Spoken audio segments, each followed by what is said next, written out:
चौहान वंश के हिंदू क्षत्रिय राजा पृथ्वीराज तृतीय, जिन्हें आमतौर पर पृथ्वीराज चौहान के नाम से जाना जाता है, जो कि राजस्थान, पंजाब, हरियाणा, दिल्ली, मध्य प्रदेश समेत उत्तर प्रदेश के भी कुछ हिस्सों पर शासन किए।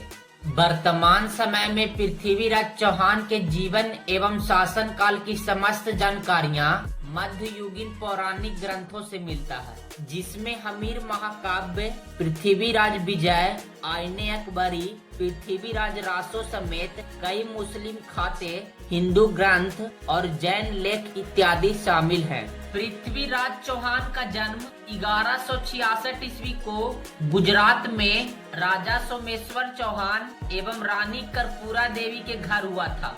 पृथ्वीराज चौहान को कई भाषाओं का ज्ञान था और वे धनुर्विद्या में एक कुशल योद्धा माने जाते थे।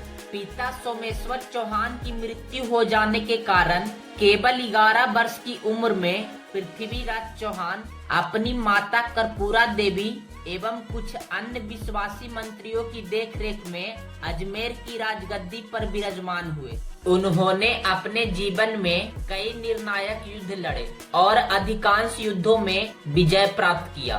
पृथ्वीराज चौहान का पहला सैन्य विजय अपने चचेरे भाई नागा अर्जुन के विद्रोह को समाप्त कर गुडापुरा किले को जीतना था। गुडापुरा को आज का गुरुग्राम माना जाता है। मदनपुर में मिले शिलालेख से अब पता चलता है कि 1182 से 83 ईस्वी के समय चंदेल राजा परमार्डी को भी पृथ्वीराज से युद्ध में हार का सामना करना पड़ा एवं गुजरात के चालुक्य राजा भीम द्वितीय के साथ भी शांति संधि का दस्तावेज प्राप्त हुआ है। इस दस्तावेज से यह स्पष्ट होता है कि इनके साथ पृथ्वीराज चौहान का युद्ध चल रहा था। परंतु इन सभी रियासतों के अलावा कन्नौज के राजा जयचंद, जो कि गढ़वाल राजवंश के थे, इनके साथ पृथ्वीराज चौहान का विवाद काफी प्रचलित है। इसका जिक्र आईने अकबरी, पृथ्वीराज विजय एवं मुख्य रूप से पृथ्वीराज रासो में किया गया है।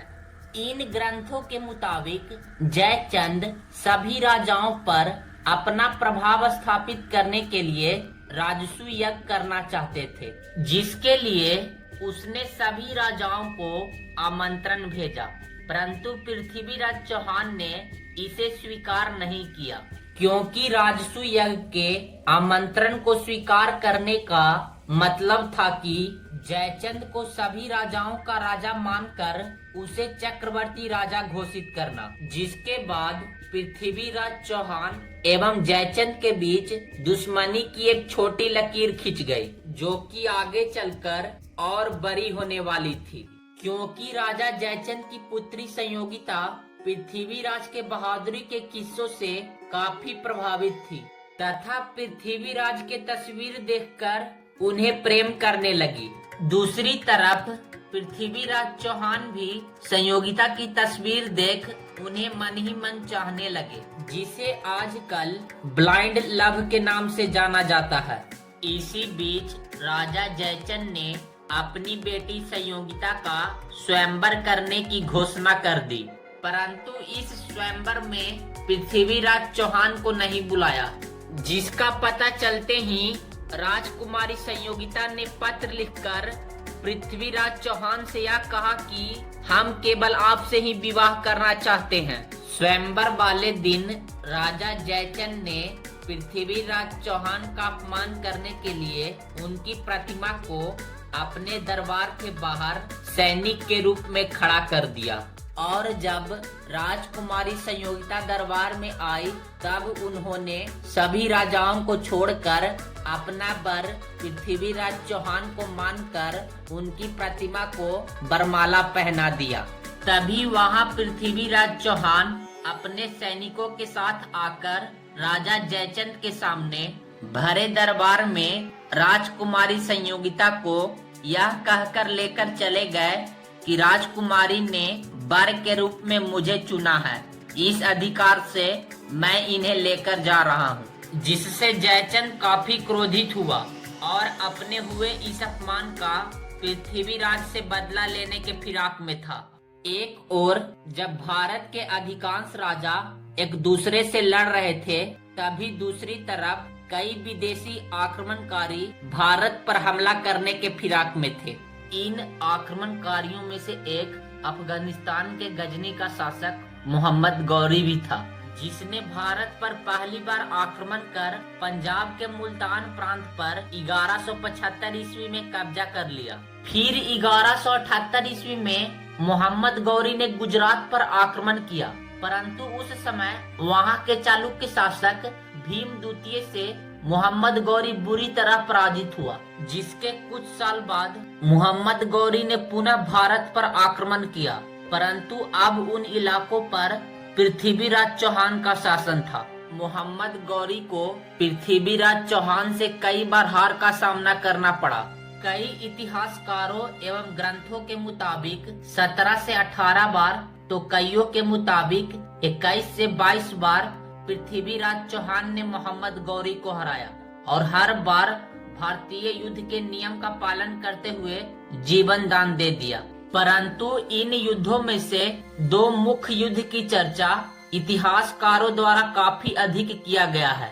1191 ईस्वी के तराइन का पहला युद्ध, जिसमें पृथ्वीराज चौहान से भयंकर हार के बाद मोहम्मद गौरी को गजनी भागना पड़ा, लेकिन हर बार की तरह मोहम्मद गौरी हारने के बाद भी भारत पर आक्रमण करने की योजना बनाने लगा और उसी स्थान पर एक साल बाद 1192 ईस्वी में तराइन का दूसरा युद्ध लड़ा गया।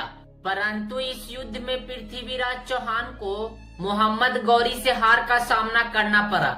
इस युद्ध में पृथ्वीराज चौहान के मोहम्मद गौरी से हार का 3 मुख्य कारण बताए जाते हैं। पहला कि पृथ्वीराज चौहान का मुख्य सेनापति स्कंद किसी अन्य युद्ध में व्यस्त होने के कारण पृथ्वीराज चौहान के मदद के लिए तराइन के दूसरे युद्ध में नहीं आ सका। दूसरा, कई इतिहासकार बताते हैं कि मोहम्मद गौरी ने रात के समय पृथ्वीराज चौहान के खेमे में धोखे से हमला कर दिया, जिसकी वजह से पृथ्वीराज की सेना तितर बितर हो गई। तीसरा और सबसे मुख्य कारण यह है कि राजकुमारी संयोगिता के पिता जयचंद, जो कि पृथ्वीराज से अपने अपमान का बदला लेने के फिराक में थे, उन्होंने युद्ध में पृथ्वीराज चौहान की मदद करने के बजाय अपनी सेना लेकर मोहम्मद गौरी की ओर से लड़ने लगे। इस युद्ध में हार के बाद पृथ्वीराज चौहान को मोहम्मद गौरी द्वारा बंदी बना लिया गया, परंतु पृथ्वीराज चौहान के मृत्यु के संबंध में इतिहासकारों एवं ग्रंथों के बीच बड़ा मतभेद है। पृथ्वीराज रासो ग्रंथ के अनुसार युद्ध में बंदी बनाने के बाद गौरी पृथ्वीराज को गजनी ले जाता है, जहां गौरी पृथ्वीराज को अपने आगे झुकने को कहता है और तरह तरह की पीड़ा देता है। फिर भी पृथ्वीराज चौहान नहीं माने तो उनके दोनों आंखों में गरम सलाखें डलवाकर फोड़ देता है, जिसे देख पृथ्वीराज के मित्र एवं कवि चंद बरदाई काफी दुखी हुए, जो कि पृथ्वीराज के साथ ही गौरी के कैद में थे। कई इतिहासकारों के मुताबिक इसी चंद बरदाई को पृथ्वीराज रासो ग्रंथ का लेखक बताया जाता है, जिसके बाद चंद बरदाई ने योजना बनाकर मोहम्मद गौरी से मिलने की इच्छा जताई और गौरी को यह बताया कि पृथ्वीराज चौहान दोनों आंखें न होने के बावजूद भी बिल्कुल सटीक निशाना लगा सकते हैं, जो कि पूर्णतः सच था, जिसे देखने के लिए गौरी ने पृथ्वीराज को तीर धनुष देकर निशाना लगाने को कहा।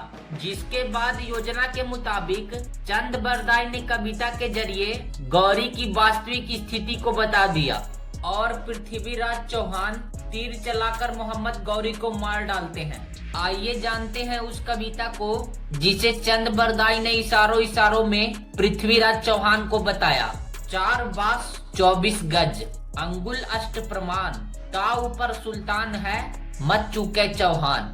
और तभी मोहम्मद गौरी के मरते ही चंद बरदाई ने कटार निकालकर पृथ्वीराज को मारकर खुद को भी मार लिया, जो कि उनके योजना में शामिल था।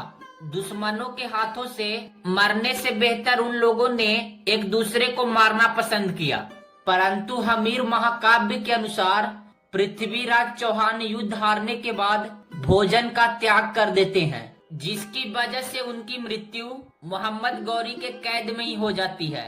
एवं प्रबंध चिंतामणि काव्य के अनुसार चहामान में लगी चित्रों को देखने के बाद गौरी ने पृथ्वीराज को मारने का आदेश दे दिया, क्योंकि इन तस्वीरों में मुसलमानों को पिग्स द्वारा मारते दिखाया जा रहा था। एवं कई इतिहासकार बताते हैं कि पृथ्वीराज को युद्ध हारने के बाद ही अजमेर में मार दिया गया। पृथ्वीराज चौहान की मृत्यु चाहे जिस भी कारण से हुई हो, परंतु इस बात से कभी भी इनकार नहीं किया जा सकता कि वे एक वीर योद्धा थे, जो कि विदेशी आक्रमणकारियों से अपने मातृभूमि की रक्षा करते हुए महज 25 से 26 वर्ष की उम्र में वीर गति को प्राप्त हुए।